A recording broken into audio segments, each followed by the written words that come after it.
Hey, McCartney fans, welcome to episode 149 of Two Legs, a Paul McCartney podcast. We are a Paul McCartney talk show mainly dealing with the solo career of Paul McCartney. I'm one of your two co-hosts, Tom Hunyadi, and you may know me from my other show, Talk More Talk, a solo Beatles videocast, with myself, Kid O'Toole, Joe Mayo, and Ken Michaels as we talk all things solo Beatles. And we just did a show on the legacy of George Harrison as it was his 20th anniversary of his passing not too long ago. So we just did that video. So you can check that out on our YouTube channel, Talk More Talk. I'm joined by my partner in crime, my backwards traveler. He is Andy Nichols. Andy, my friend, what's going on?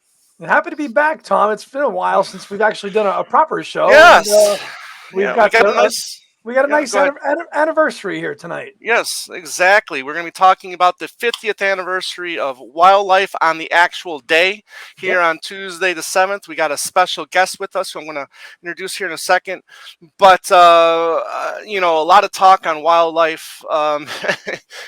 Today we got the big news of the Wings Wildlife Half-Speed Master. Which you knew it was coming. We just didn't know when. It had to have come. It had to have come. And we're going to talk more here in a second, but I'm going to introduce our guest today. He is known by Mazzy, but his channel, Norman Maslov, and the very popular channel. And I'm glad to see that he's just not a vinyl guy. He's a CD guy as well, as you can tell from the view behind him. There you go. There you go. I love it. Cool. I love it. I mean, I'm not a snooty vinyl guy, although... Anyway, that's another story. But I love both formats, and with the big boom of vinyl lately, I mean, there's been a lot of wonderful vinyl channels, and Norman has a great one himself, so please check that out, and we'll leave the link down below if you haven't checked it out already. But Mazzy, we're just talking about this new Wings Wildlife, where we're talking about it on the actual anniversary of its release, and do you remember the day it came out? Did you buy it the day it came out? Let me just work backwards a little bit. I have a channel, but it's not a Beatles channel. Right. But I do about 10% of Beatles stuff. My only claim to fame Beatle-wise is 1982. David Bacon and I did our book, The Beatles England. Right. We invented Beatle tourism, according to Ron, what's his name? Who does the walking tours in London. Anyway, long story. And I think the difference I have from a perspective from you two is I'm that first generation. I'm older than you guys. Yeah. And so 1971, when this album came out, I was 16, 17 years old. Okay. So, in fact, this is the exact copy, and I don't know why I still have the sticker on it. I mean, hype sticker. And I have 3 copies I turned out with the hype sticker. Oh, wow. Two of them are original OG American editions, which has, as you know, the Paul and thing. One is a later 70s, or I guess when they went back to early 80s. I have to look it up, but the Capitol thing. The Black Capitol. Yeah. And I always want to know if those of you are into records and vinyl, well, this isn't, but if you look in the dead wax, if you don't know about records, that's the dead wax between the label and if it's cut by Wally Traugott and says Wally, really great sounding record. And then I have an OG UK edition, which I got when I worked in record stores starting in 1973. So this is an early press, not a EMI or Apple. Right. With the label. That. And I've hardly played this copy. I mean, my old stuff, this is like, 50 years old. Look how beautiful it is. Yeah, that's great. And this one is a shit show. Can I say that? I'm sorry. No. It's a wild wildlife. Right.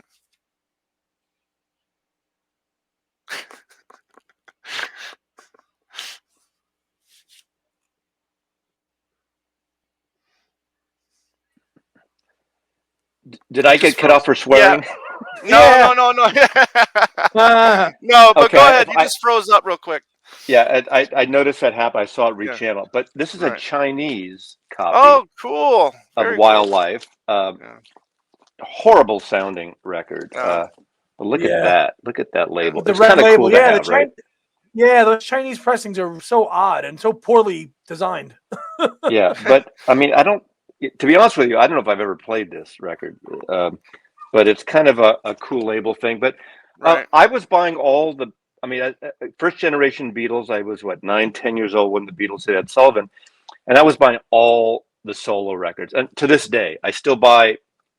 Ringo stuff I buy everything and multiple copies, different edition, different variants. Yeah. I do have here, if I can lift it up, the big double box set with the the you got the archive wing series. set, the 71 to 73. Yeah. Yeah. We've showed that. Yeah. Oh yeah. I mean, there you go with Wildlife, Red Rose Speedway, and yeah, exactly.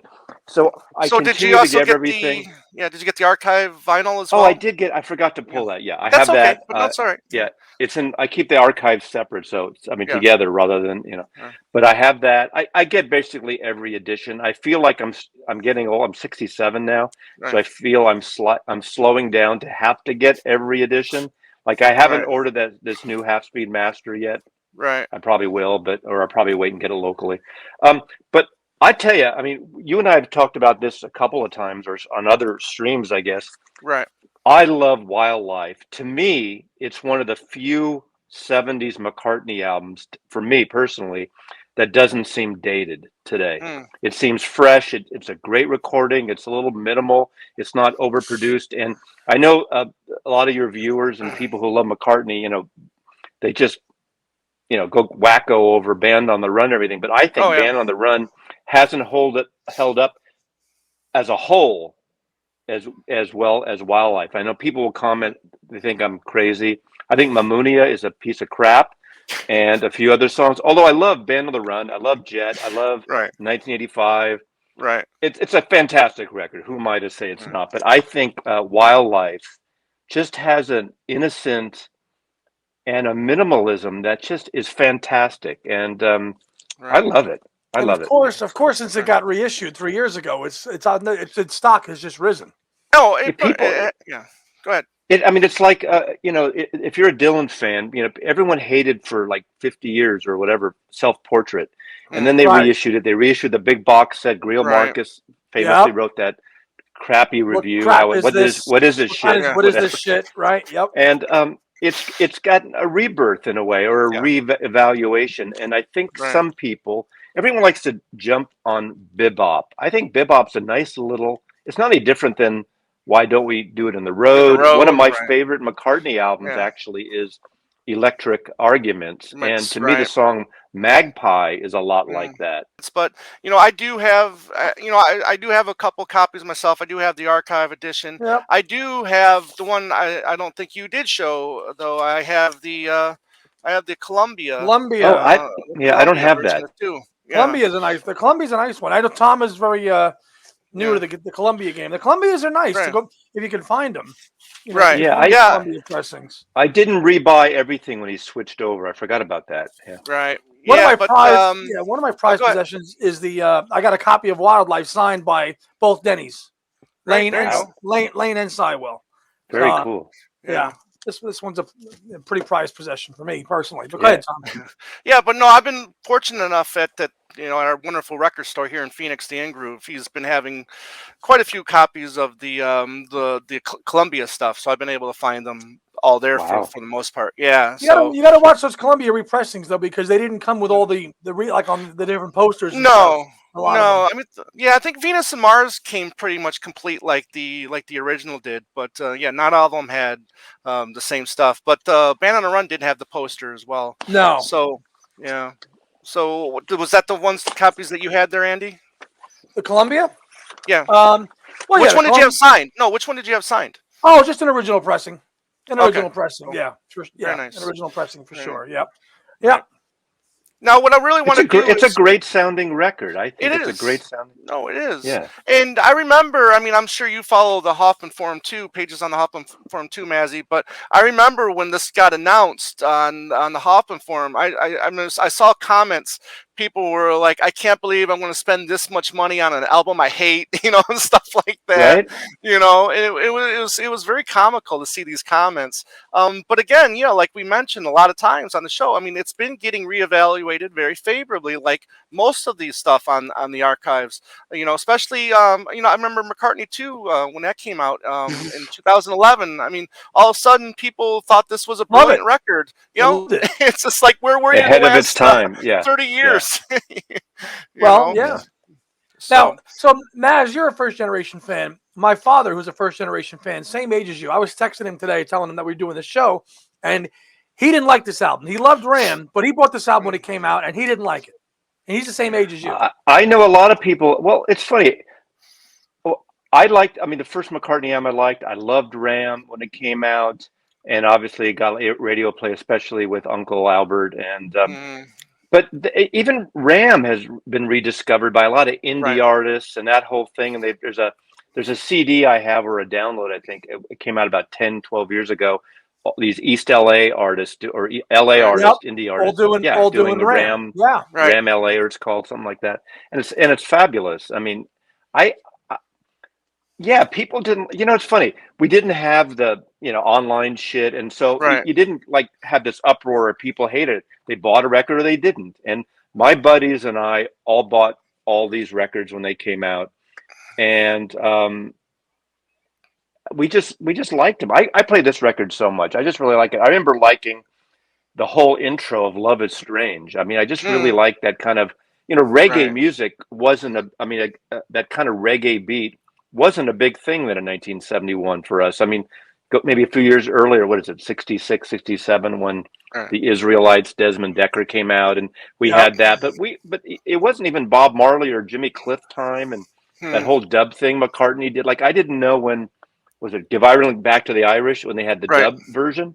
Right. I didn't know what dub. I didn't know what dub was, until I learned years later, or a number of years later. I just like this was really good. I mean, Wildlife and Dear Friend I thought was great, but I think Tomorrow was the real Beatles song on here. Right. I know we're going to talk about that more, but we'll get to that. But I want to really talk about, for me, which I still struggle with, and that's the approach of the album, the way he recorded it, the way he was influenced by Dylan-esque, Dylan-esque style, in and out kind of process of recording, and I don't know if that was really the right approach for this album, even though I still enjoy the record. Don't get me wrong, but here it is. You also have, with Paul, who's a very accomplished musician, you have Denny Seiwell, who's a very accomplished drummer, and you have, Denny Lane, who's no slouch himself. Why take, such a quick approach on making a new album with a new band? Because you already kind of stepped back a little bit with McCartney in a way, his first solo record. Yeah, I think he was still finding himself. The new thing, it was. I think what it was is. That's when they got in the bus and they did the tour in the UK and the European thing, and I think it was just like, let's just do this. Let's not make it a big compare. If they went to do the big production thing, it would have been compared to the Beatles. Ironically, he just had done 2 years earlier the Get Back thing, and which was not successful initially before it came out later as just like, let's just go in and record really quickly. Who knows? I mean, I think he was finding himself. I think if he had done this big production, I think he maybe feels he would have been criticized more for trying like something. Again, remember, this is 71. It was all about the singer-songwriter stuff. It was James Taylor and Carole King. And I mean, what was it, New Morning? That was 1970, I guess. 70, right? Yeah, that was just released the year prior. Yeah. So, I mean, it was that. And, George Harrison had done this big bombastic record that was huge the year before. And, or 2 years before. Yeah, year before. Who knows? I mean, try to get in the heads of these guys. But it's a record that touched me. And I just thought it seemed really personal to me. And I just thought, I actually like this. I liked it better than Ram initially, actually. Okay. Serious, except for a few songs on Ram. Okay. Gotcha. Yeah, because I feel like he had enough songs that were recorded during the Ram sessions, like A Love for You, Little Lamb Dragonfly, was recorded then, A Little Woman Love, I think there was a bunch of songs that he could have brought to this album too, to maybe, make it more palatable for, the casual fan, if you will. Because let's face it, more commercial. Because let's face it, this album is, I don't know. Would you say it's more for hardcore McCartney fans than anything? I don't think it even no one thought about that kind of stuff at the time. He just put it out. He didn't think of who I think he just wanted to do what he wanted to do. David and I, my buddy, my book author, we used to have a joke that McCartney should be banned for writing songs with the word "little" in it. Like Little Lamb Dragonfly, Little Woman Love, that little bullshit. It was get to be too Little like Willow. that's what, like Little Lamb, Mary had a little lamb. Lamb, all that stuff. It's like he needs better lyrics. Stop with this little BS. That's how we thought about it. I know it sounds funny, but we were seriously about that. Like, I get it. Come on, get some balls, Paul. Stop this little But the thing is, you could argue he was writing for his family, his kids. He was a big family man. So, there's something to that, and also responding to John. I mean, this is with after the Plastic Ono Band and Imaginal, Right. Yeah, we'll get to that in a second too. So released on December 2nd, I'm sorry, December 7th of 71, recorded July 25th through the 2nd of August at Abbey Road. But go ahead, Andy. No, I was just saying, it was just recorded in a week. He recorded it in a week. Recorded, a little, I think it was 8 days. So it basically bombed and was released on Pearl Harbor Day, which is kind of ironic when you think about it. Yeah, a little bit. No pun intended, right? Totally pun. Sywell has said that 5 of the 8 tracks were first takes, which is pretty amazing in itself. Do you not like that looseness? You wanted at more times, polished, I can tell. I do. Which 5? Now, which 5? He hasn't said. I mean, he just says the 5 in the book, in the archive book. He talked in the past interviews as well. He said 5 of the 8 were, but his memory has been pretty solid as far as I can remember. No, absolutely. But I can definitely understand if he doesn't remember which ones. To be honest with you, but then there's also another thing about this record too. Was the songs were written by Paul and Linda. Continuing on from Ram, and we know that he also got sued from Lou Grade, who at the time owned Northern Songs. And, it was challenging Linda as a writer. The fact that Linda was a writer, and then and that's how we ended up pretty much with the James Paul McCartney TV special, as they settled out of court. But I mean, I don't see, there's bits here on the album where, you're trying to question and see what Linda's bringing to the table on this album. And besides the singing, it's hard to tell what exactly that she contributed as a writer. Well, I will say at the time, I do remember on Ram and Wildlife not being a fan of her harmonies. Oh, and really? I wish I've grown to like him in a way. It's like that. What if that was John singing with him on some of these songs? And I mean, obviously we can go crazy on that because, John actually smartly and maybe not intentionally, except for on Sometime in New York, didn't do the stuff harmonies or a same song with Yoko. They kept them separate. Right. And, I could see Paul wanting her on the road and wanting with him and playing. I mean, that the voice is not my favorite. Although with I Am Your Singer, and some people never know, I actually like them singing together somewhat, but I wish it would have been someone else. I know that's sacrilege to, some people, but it wasn't my favorite.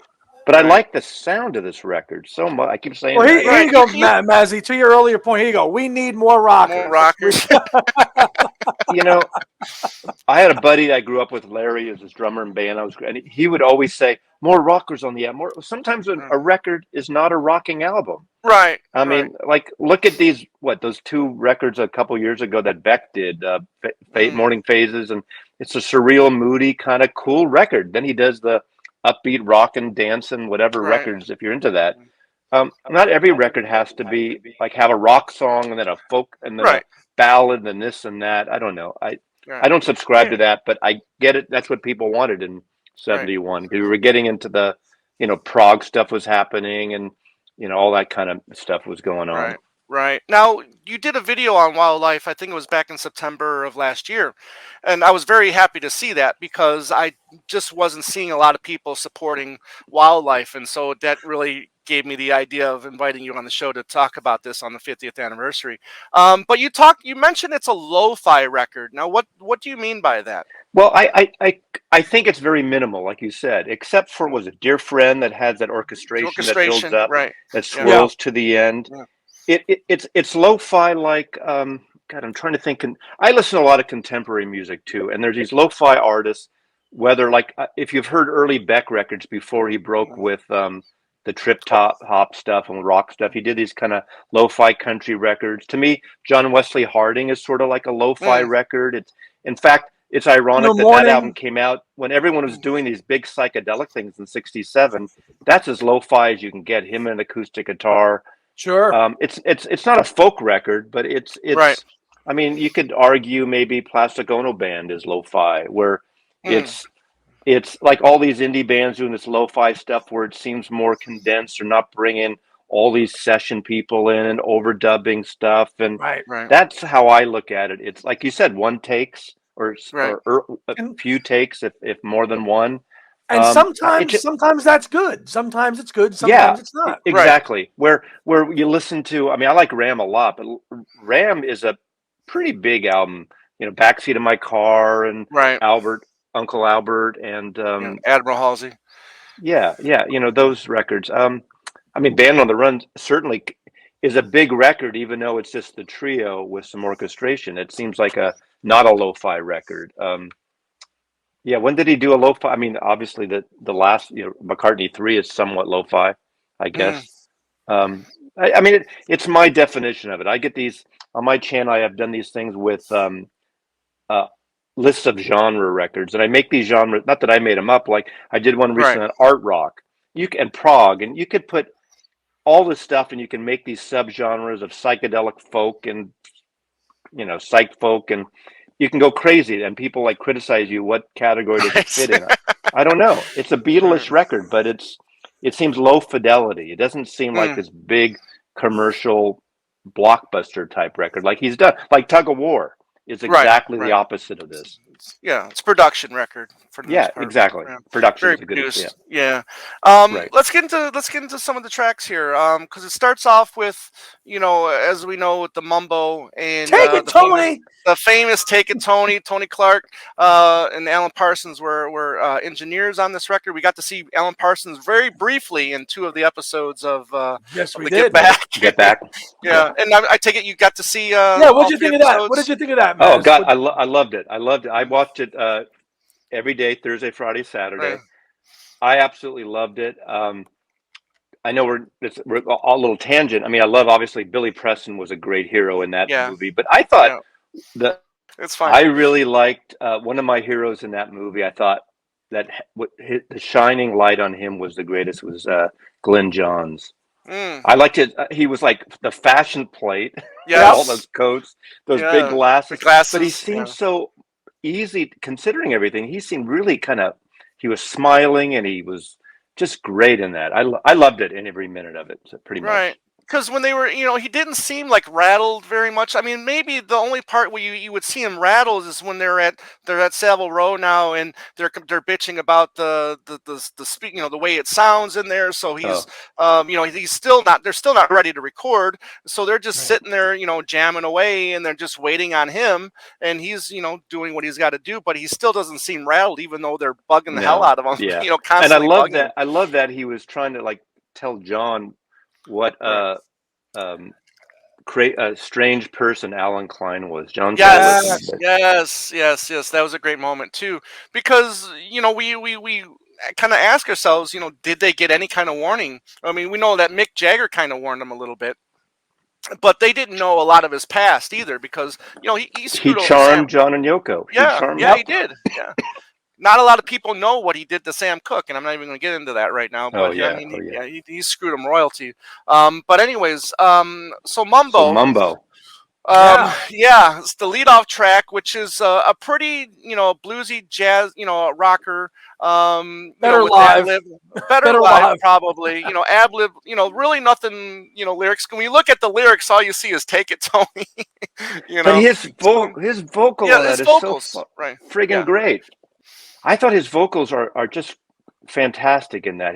That rock and roll thing he does, like on "I'm Down" and "Birthday," and even "Do It in the Road," and where he just screams and belts it out. I mean, he's got the most beautiful vocals on this, and he's got the rock and stuff on this, which is really great. He does a really good, the Little Richard woos, throughout the song too, that I really like about that.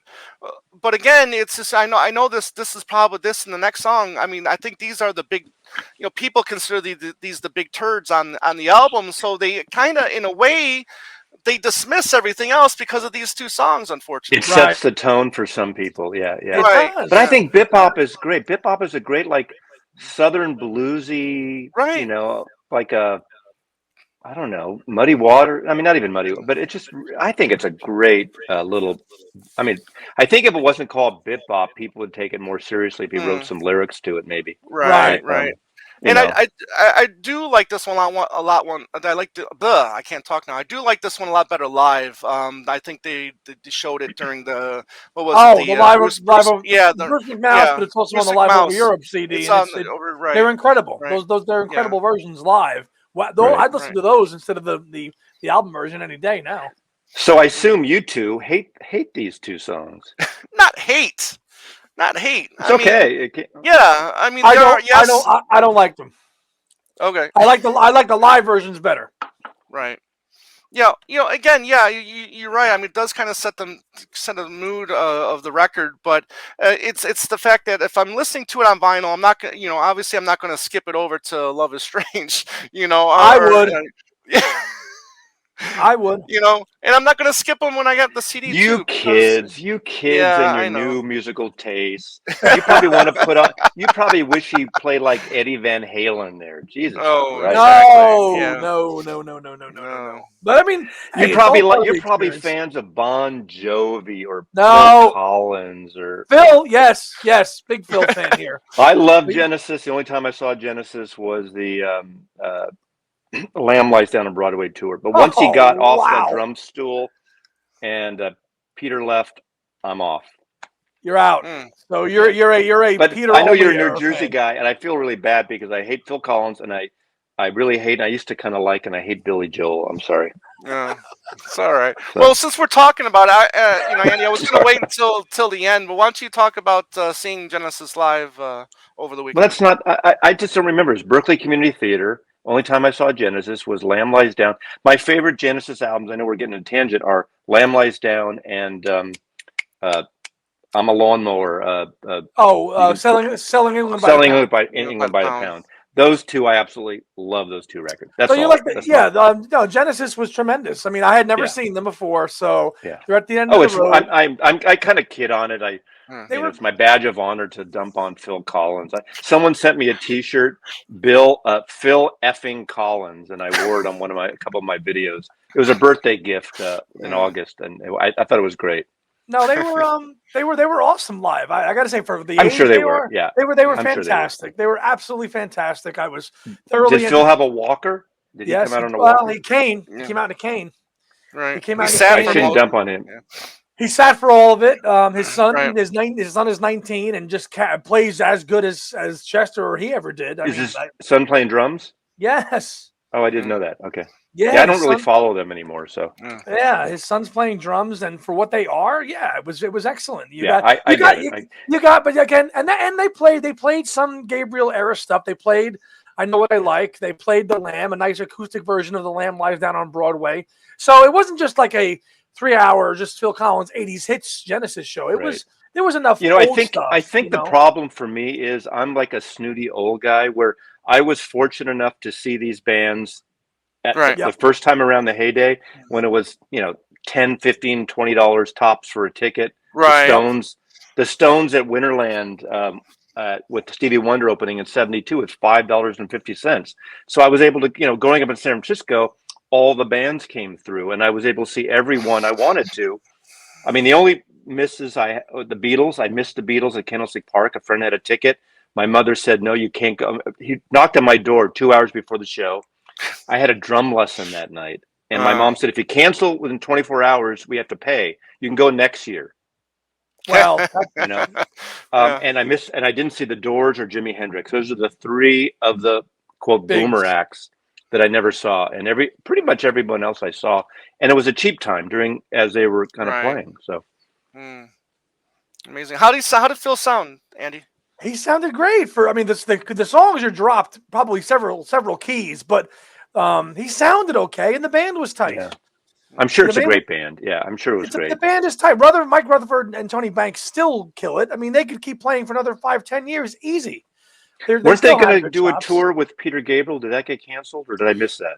They were going to maybe do one way back in 2000. I saw those interviews about 3 years ago or something. They were going to maybe do a restaging of The Lamb Lies Down with Peter and Steve, and they never came together. I think it's just because of the fact that Phil can't just do drums. He can't play drums anymore, So I don't think. Well, Ringo doesn't play on the Ringo tours. Ringo hardly plays drums. So. Right. Ringo will go play drums, but he'll just go play drums for show. He's not really playing the There's drums. always a ringer. Right. Exactly. That's fine. That's fair. It's cosmetic. Right. But thank you. Yeah, thanks for asking, Tom. It was an awesome show. Cool. I got, because I'm a chef, I got a tour. I cater a lot of tours. So we did the Phil Collins show in Vegas a few years back. And that was really shocking just seeing him come out on a cane. And sitting, throughout the whole show. But, I didn't know you were a chef. Oh, that's good to know. Yeah, oh, wow. Yeah. 30 years, don't love it anymore, but I still do it. Wow. No, because I work on production with represent commercial photographers and photo shoots. We cater a lot and do all. Okay.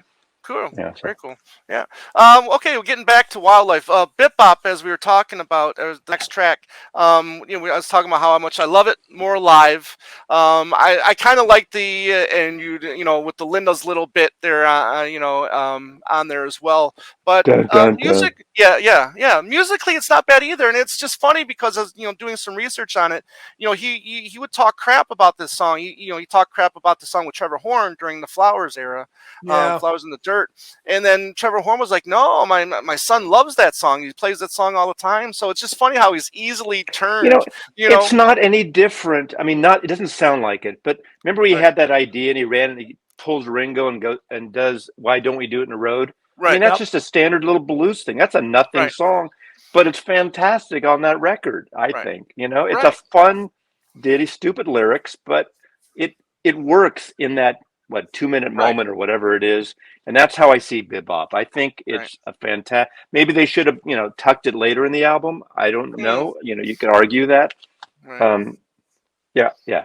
So. Yeah, and Why Don't We Do It in the Road is more accepted because it's a Beatles track. If Bip-Bop is a Beatles track, maybe it's a little bit more accepted. It's great. So if Bip-Bop's on the White Album, people are praising it. Right. My Mummy's Dead. I mean, come on. It's better than My Mummy's Dead. Yeah. Possibly. Yeah. I'd say that. It's totally better than My Mummy's Dead. But John Lennon didn't get shit for it. I mean, no. It's lo-fi. That's lo-fi. My Mummy's Dead is so lo-fi. It is. There we go. It is.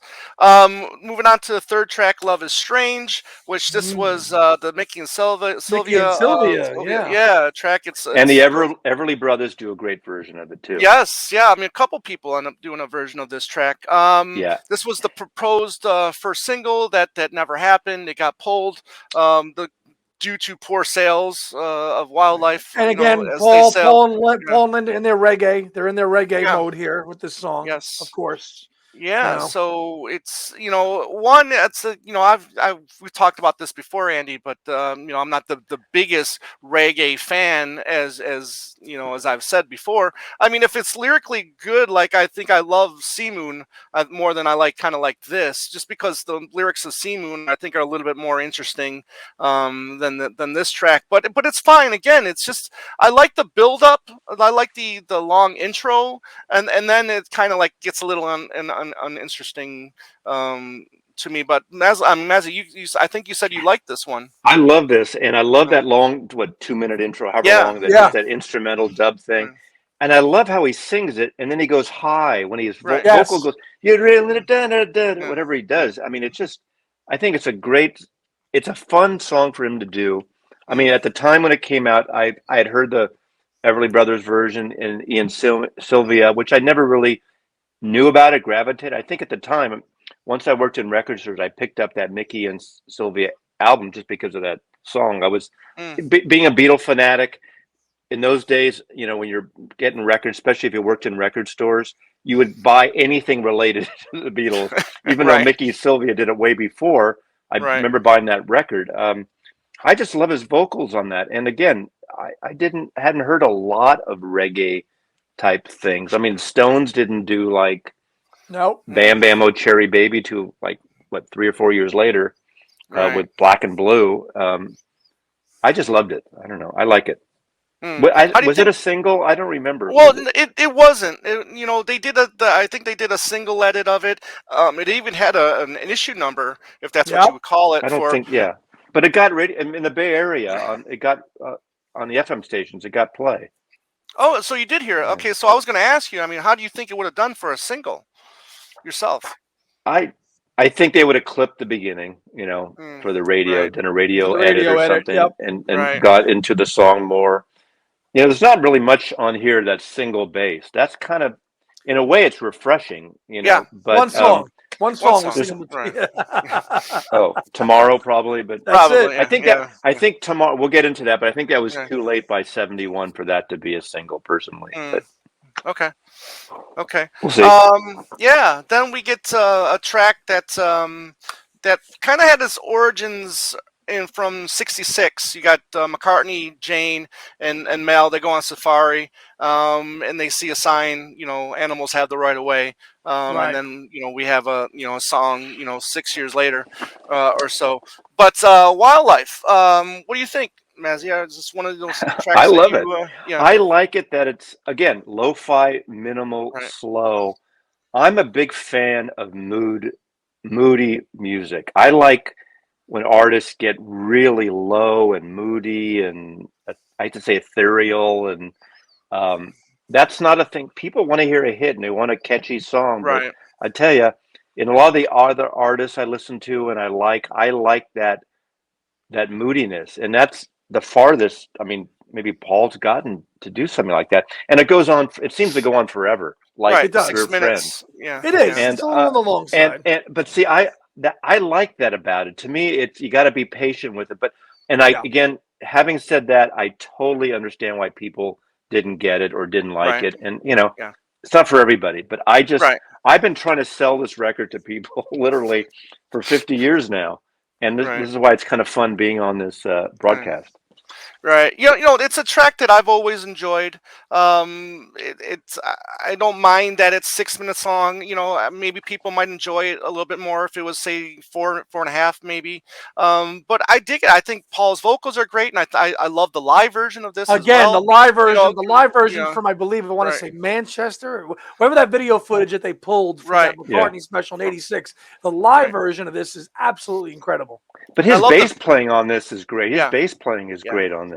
Oh yeah, it's minimal, it's slow, but he just does these things. It's simple, but it's really tasty.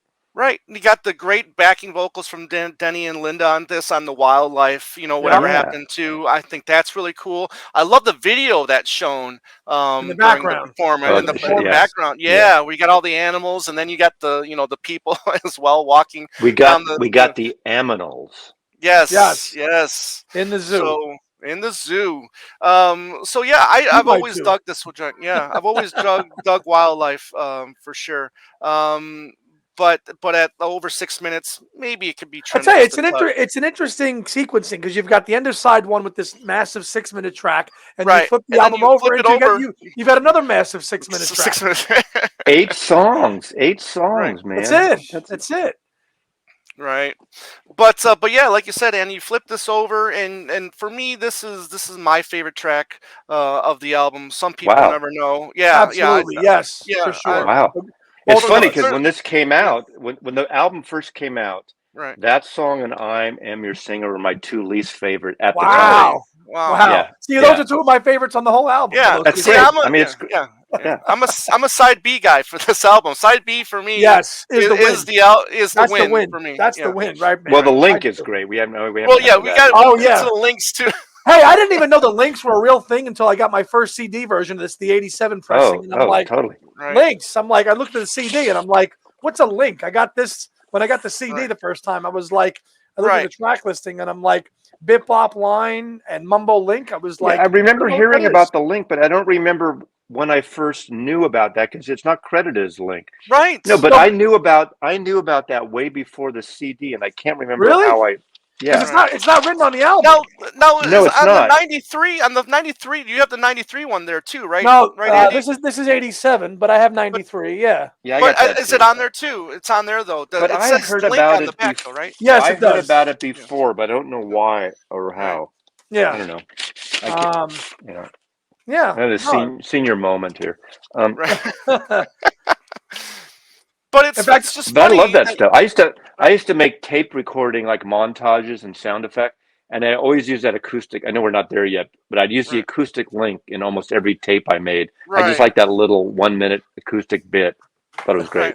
Let's talk about these links now because I think the Mumble one, I believe, is the one that has, but it has a really great, 10-second bass line before it starts becoming more of an upbeat rocker, again, Paul being just a, phenomenal, underrated sometimes bass player. And he just really killed it on that bass line. And then Bip Bop, which is the Bip Bop link, is just a beautiful acoustic number. Yes. Which I would have loved to have more of that. And both of these I think would have fit nicely on the McCartney record.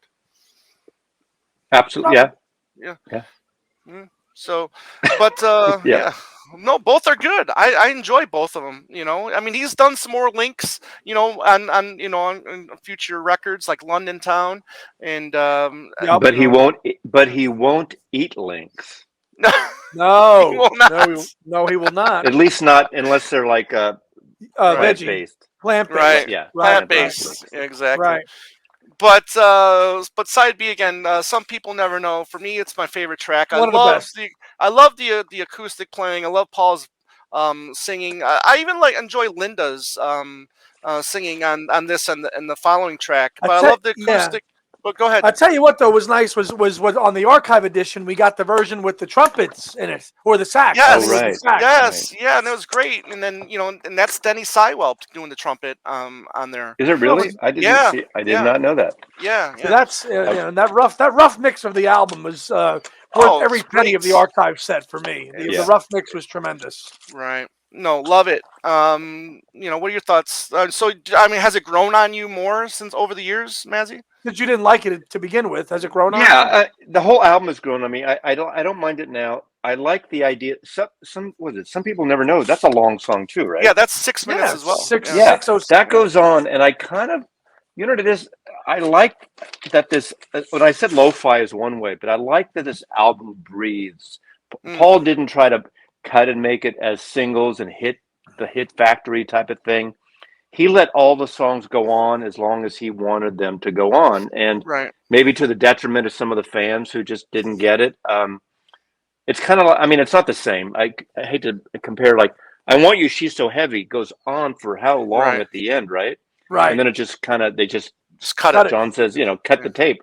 What a great ending to that. But it goes on and on. I remember first hearing that, like, when I was 15 and thinking, what is it? I mean, this just goes on and on and on. And then that the Moog synthesizer, like winding kind of sounds and swirling stuff. Sound, yep. Yeah.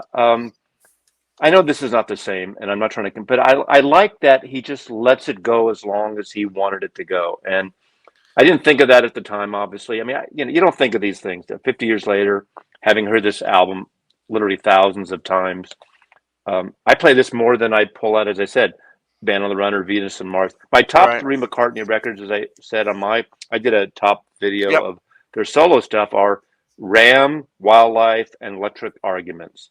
Those are my totally 3 favorite. I mean, I like a lot of other records. I have them all, but I like those a lot. So. Well, that's a pretty cool top three. I like it. Absolutely. So some people never know. I think it's amazing. I kind of like it's the ending where you get kind of like you hear the sticks in the Congo. And I kind of almost feel like it's a tribute to the ending of Beginnings from Chicago, because it has that same feel as well. And that came a year. Some people never know, came a year afterwards. So going next to I Am Your Singer, which again, another duet with Linda. I think it's fine as well. Again, this was performed live during the university tour. I think it was.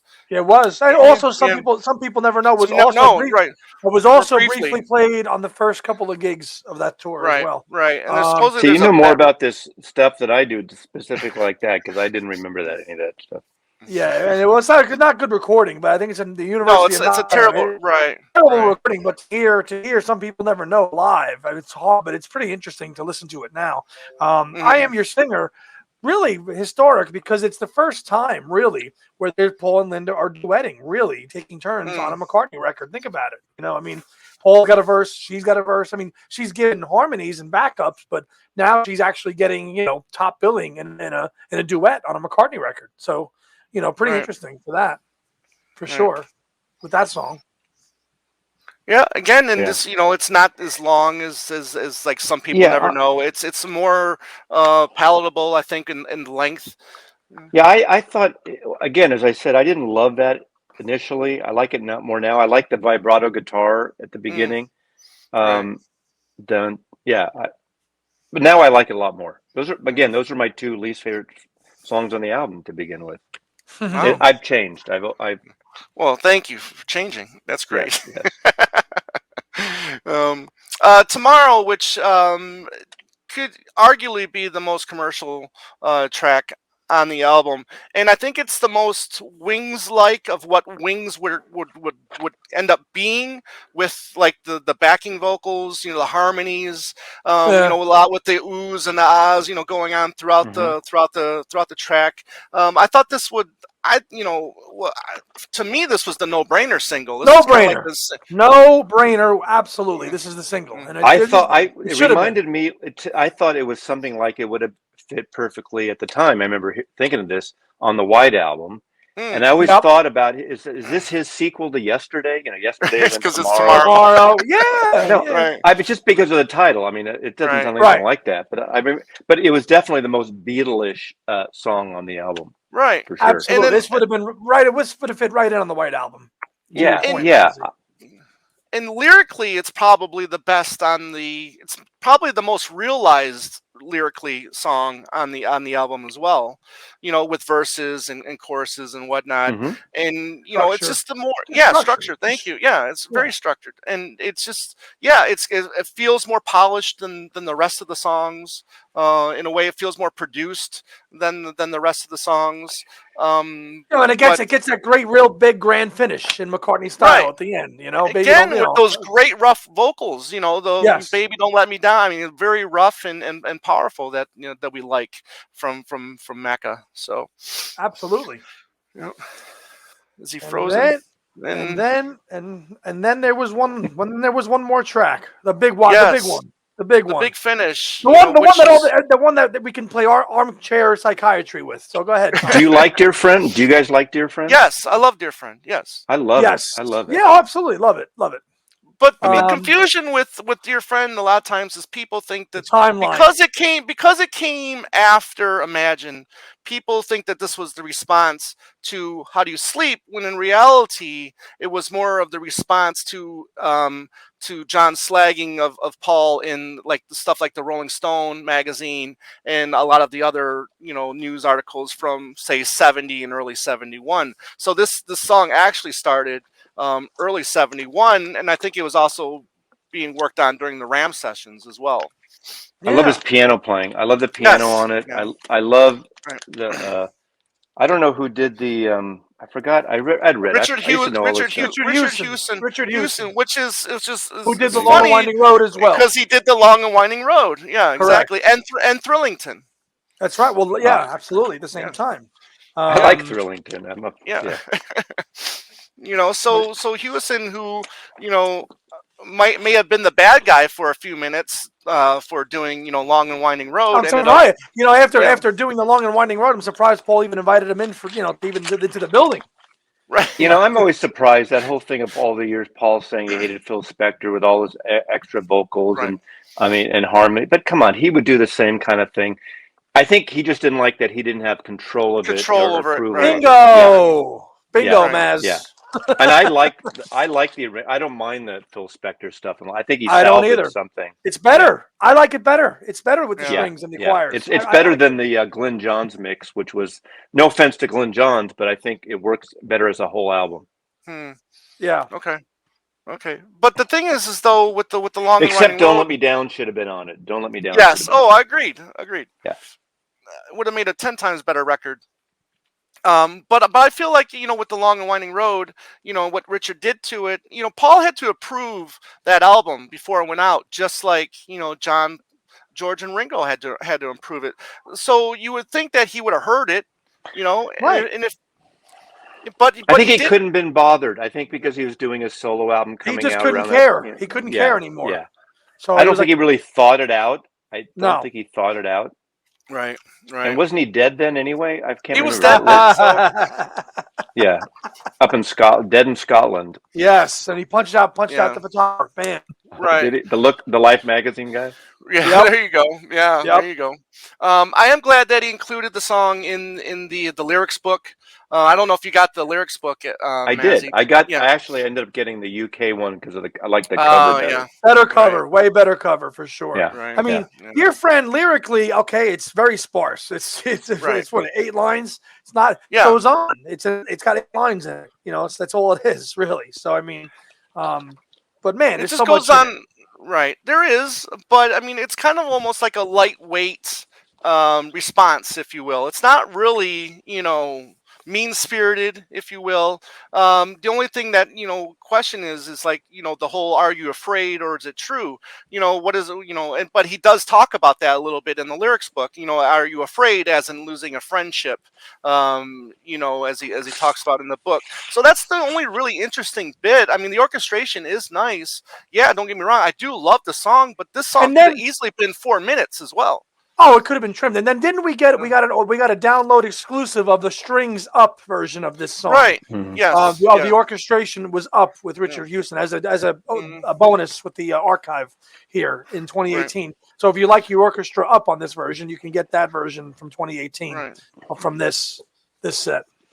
Are you guys going to mention the cover? Were you going to talk about the cover? Yeah, we can talk about the cover. Yeah, absolutely. Because this photograph by Barry Ladigan. I love this cover, and I love. They put the hype sticker, obviously, funny, and not on the cellophane, but on the shrink, but on the actual record, because who would know what this is? And it ironically didn't even say Paul McCartney. So if you didn't know better at the time, I remember that. But I knew what to look for, and because I knew this was coming, and I don't remember exactly what Rolling Stone or whatever the thing was. So I probably bought it the first weekend it came out. But someone just mentioned recently, and I didn't even think about this, that was this cover a response to Plastic Ono Band because of the tree? I never thought of that until today. Never thought of it that way. No. I don't think it's a response to that album. I don't think so either. I like this cover photograph, and I like that. Go ahead. Yeah, no, that's it. I just like that. I'm trying to find a copy here that without the hype sticker. I just think that's a beautiful cover without anything. Right. It's curious. It's very curious though. Like that album, Mazzy, you just said was billed as Wings. The next 2 releases were Paul McCartney and Wings because in response it didn't sell. It didn't sell. It got to only number 10. But Red Rose Speedway and people forget Band on the Run is credited Paul McCartney and Wings. It's not Wings. Right, so I mean, he goes all in for Wings for this first album, and then it bombs. Okay, let's just use bombs and commercial in Paul McCartney terms. It's funny. I just had this flashback of driving across the Golden Gate Bridge when it's funny, on the radio when I first heard My Love, when I was waiting for Red Rose Speedway to come out, and really liking the guitar bit. But to this day, as much as that was a huge hit. It was a huge hit at the time. I remember driving across the Golden Gate Bridge. The first time I ever heard My Love, which obviously was on Red Rose Speedway. Hearing that, and I really liked it. I loved it. Like hearing McCullough's guitar lead is that's the best part of the song almost. And I remember, like to this day, as much as I like that, I think that's about 3 minutes too long. And I kind of mock it because it's like that whole whoa. Like, okay, and I get it's this big love song to Linda and this whole thing, but that's about 2 minutes too long. But that guitar lead is fantastic. I like it. To me, that album has grown in stature for me, and especially with the 2-record reissue. Oh, yes, the reconstruction. I know that's another story, another album of the day, whatever. But I love the back cover of the back of it too, and I love the doodle from Paul. The Clint Harrigan, the Clint Harrigan. Can you dig Clint it? Harrigan? Yeah, who is Clint Harrigan? Can you dig it? Yeah, and Harry Georgeson or Stig O'Hara. Right. But later on, I think it was like in the 90s or something like that, Paul has said that he was Clint Harrigan. And there's a funny bit in the write-up here because Denny Sywell said in an interview that he was kind of a little upset about it when he said who had arrived from the States as if by magic, hearing his wife, who was drunk again. He said that his wife wasn't a drinker. Right, I know. He was a little cheesed off about that. I think this is a clue that he would have something to do with the Bay City Rollers a few years later. The plaid pants. Also pretty interesting too, like the label. Like this was just the lengths that Paul was going to avoid being associated with Apple. He did not want Apple on his label, so he had these custom ones designed with Paul. Which I love. Well, John Lennon did too, right? Yes. With think Imagine. Right, but there was still an Apple shape on there a little bit, some of them. But I mean, of course, he's got to it is an Apple record, so it does say that. But it's like he's going to the lengths to disassociate any involvement or association with Apple. He just doesn't want to be part of it at all. Right. Yeah, kind of disappointed. I mean, I understand. I mean, it's Columbia, but I was kind of disappointed that we didn't get the, Paul and Linda. Well, you're not gonna. But I understand why. Yeah, you're not gonna. I mean, you're not going to. No, but I mean, and then could we just talk about how great this archive book that was done in 2018? Yeah, it was great. Oh, right. Yes. I mean, right. Yeah. Yeah. I mean, I never saw this photograph until this book came out. I mean, this is me too. This could have been the cover. Yes. Yeah. Right. So I'm a big fan of the archive series, and I hope they finish off, London Town and Back to the Egg before they go on, because I like those 2 records. I like London Town. London Town came out my very first trip to London in 1978, and I remember hearing what's the hit? With a little luck. With a little luck, and I bought the single there. I love that. Yeah, you bought the single in. Oh wow, that's great. Yeah, but the 2 songs that I remember buying the singles that I just fell in love with, and I'd never heard that before. It came out right when I was in London. I went to Oxford, went to HMV on Oxford Street. I bought that, and I bought "Wuthering Heights" by Kate Bush, which was number 1, and I had never heard Kate Bush before, and that was a wild single. If you didn't. You weren't. That would never be a number 1 hit in America. That song. Oh no, probably not. No, but I just thought this. Oh yeah, I thought that was the weirdest, coolest song.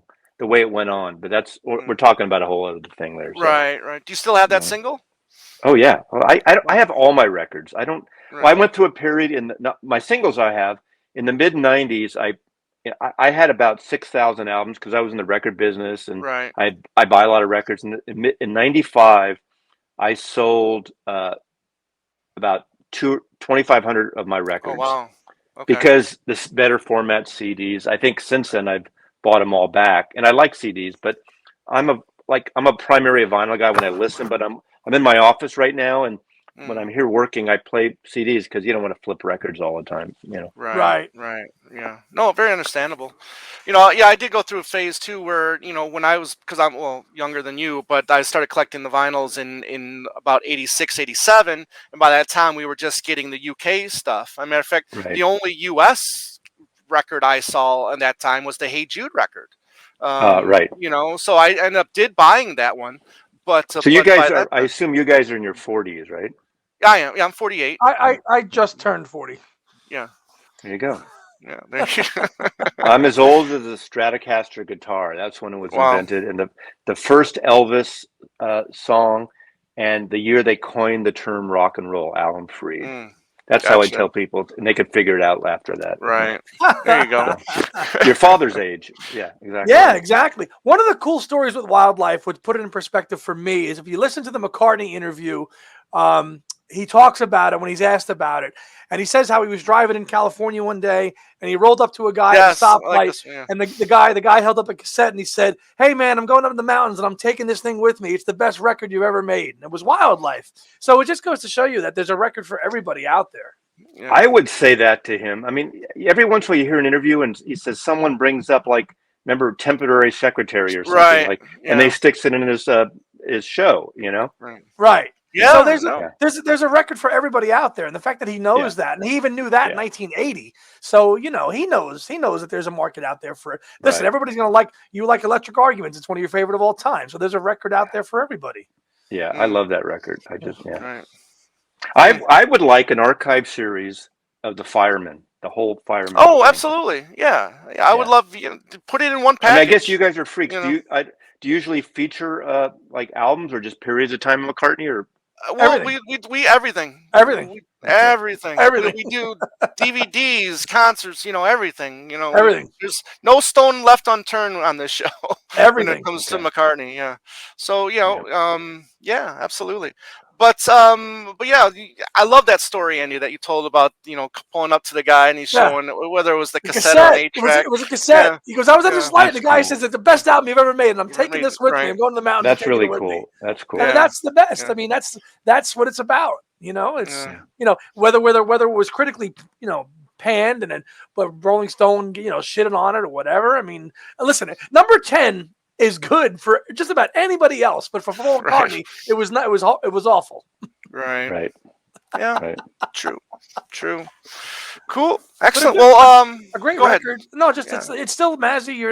You've said. I mean, I've always liked it. Obviously, if you're looking at all the Wings records, it's clearly your favorite. I mean, I've got Wings records that I enjoy more than this, but when you dive into it and you listen to it, and especially when you look at it like this with all this extra stuff, it's really. Right. What's your favorite Wings album? Red Rose Speedway. Oh, okay. Fair. Followed up by London Town. Yeah, I generally gravitate towards Back to the Egg first. Then I would probably go with Wildlife. And it's funny how you guys aren't saying Band on the Run, because everyone always says Band on the Run. Oh, right. No. Not here. Not on this. That ship has sailed. Not on this show, man. No way. Yeah. Listen. Yeah, I mean, that's the one I had the most copies of on vinyl. I think I'm up to like 7 copies now, and with another 4 more that I have, in my sights on. But it's just that fatigue factor, I think, and then plus, not every song on it's great. Yeah, I don't think it's held up, as I said earlier at the very beginning of this, as much as some of the other. I think London Town's a fabulous album, and it could have been a good folk record too, with like Little Children, and the Denny Lane stuff is great on that. Yeah, absolutely. Grey Goose. Famous Groupies. Famous Groupies is a little twee, but hey, listen, I think Paul McCartney's been a little twee a lot. Again, it's that little thing. That little word right there. Now that I said it, all of it. Now that I said the little thing, you're gonna never unhear little in Paul McCartney. Oh, never. Right. Never. No. You're gonna say Maslov. Mazzy said, "Screw the little" in all of Paul McCartney songs. Right. Absolutely. Like I stated earlier in the show, we're recording this on December 7th, and earlier today, Mazzy, you did your favorite records of 2021. Yeah, I did do my favorite. I mean, I buy a lot of new music. I buy a lot of records still, and new and old, and reissues and everything. And I did a box set best of. Today I did my favorite reissues, albums, not box sets, and new releases, and it covers a lot of different areas. So I listen to a lot of new music, and most of my friends, except for 2 that are my age, don't listen to anything new. It's all about the friggin' Beatles or they don't listen to anything, or they stream. And when I mention some artists, and they'll go, "Who? What?" And I get it. I mean, it's not a better thing. It's just different. I've been like since I was 10. The Beatles changed my life. I was in San Francisco growing up into Little League and going to see the Giants all the time. And literally after Ed Sullivan, the next day, it was all about the Beatles, music, rock. It like your father maybe says is, it literally changed my life, seriously. And to this day, I mean, it's been strong. It's never dissipated. No, clearly it's evident, and you've got a great encyclopedic knowledge and collection, and just a great taste in all music and genres and followers. This is great. I love that. Everything runs the gambit. Yeah, I got on the video late today, but I did see a copy of the Coltrane in Seattle in your hand. Did you talk about that a little bit today? I was going to include that in, and I didn't. And that's the kind of thing. I'm a big Coltrane jazz fan too. Am I, yeah. And that's one of those. I don't want to say it's like Beatles at Hamburg, because it's an important historic document. It's not a great sounding record, but there's only, I think, 2 live recordings ever of him doing that Love Supreme. And it's so great. Plus, being in Seattle now, I'm originally a San Francisco, and I've been here for 7 years in Seattle. I figured, if I'm going to get a record, I'm in Seattle now. It's my hometown. You're there, for now. I would say if anyone out there wants Coltrane, get their studio version first. You don't need it. Yeah. But if you're into it a lot, it's really cool. It's like the way it's recorded, you hear more of the bass and drums are louder than his playing, but it's still really good. It's not like a shitty recording. Excuse me. But it's good. I didn't show it in the end for some reason because it didn't quite make the list. Gotcha. How's the record store scene there in your area? As he freezes again. It'll take me a long time to edit this one. Yeah, sorry, buddy.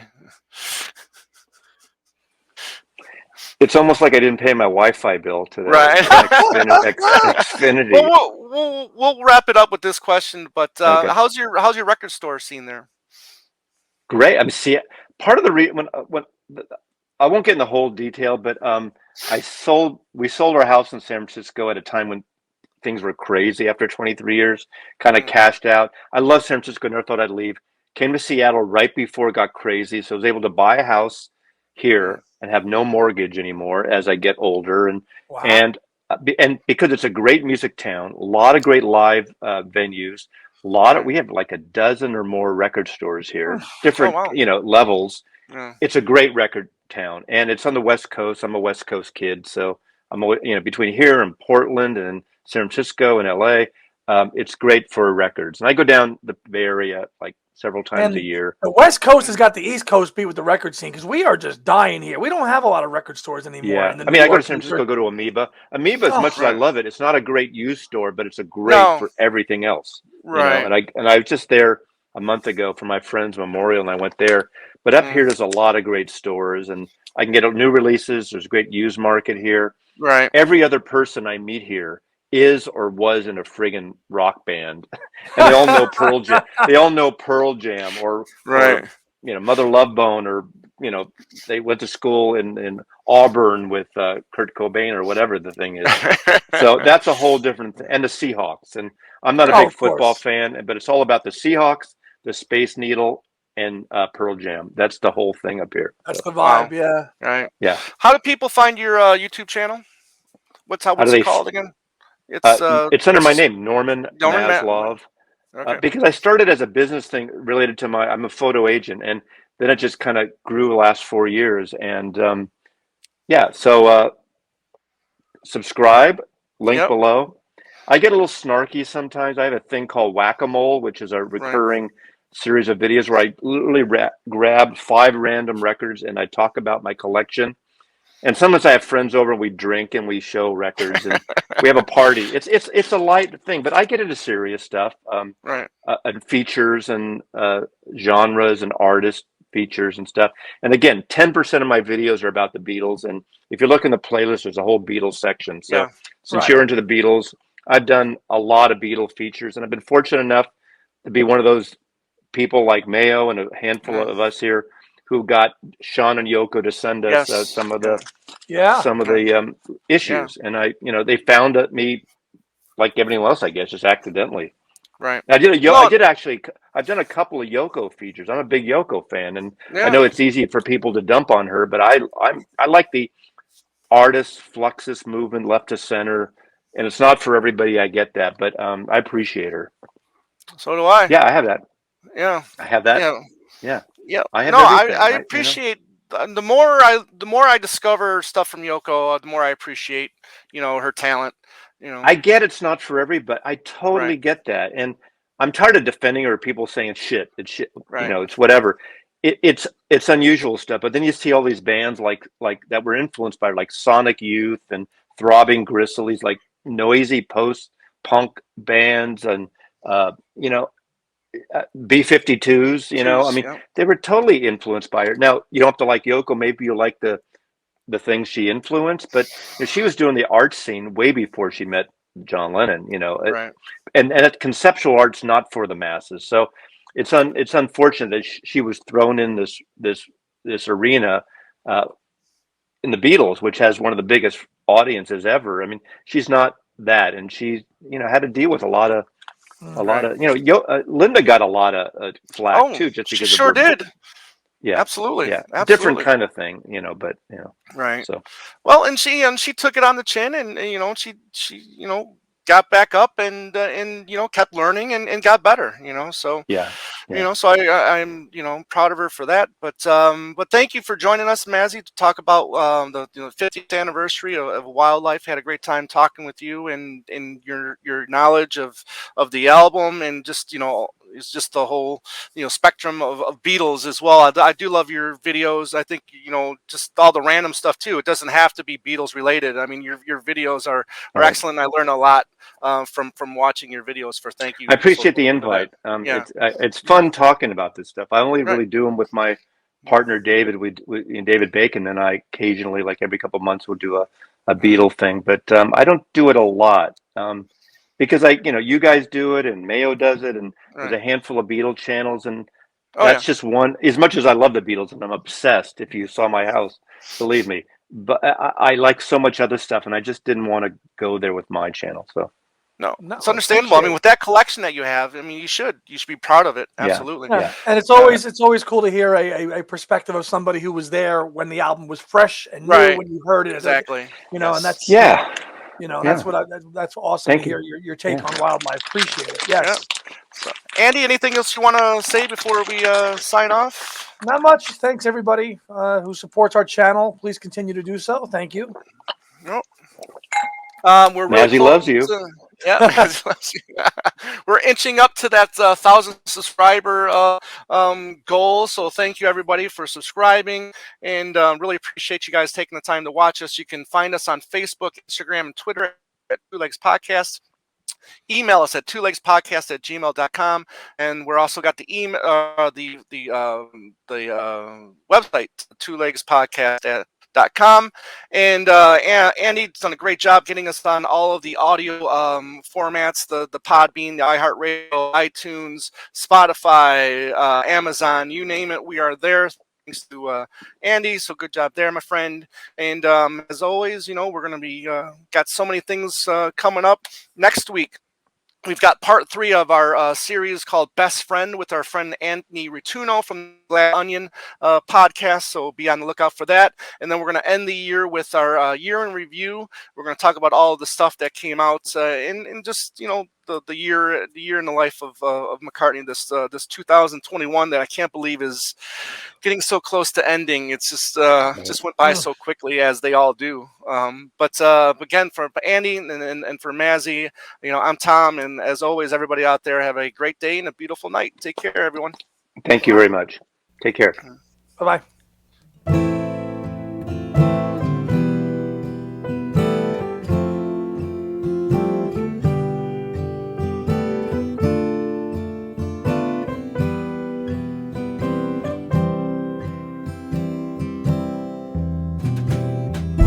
Listening to Two Legs, a Paul McCartney podcast, hosted by Tom Hunyadi and Andy Nichols, with musical contributions by Dylan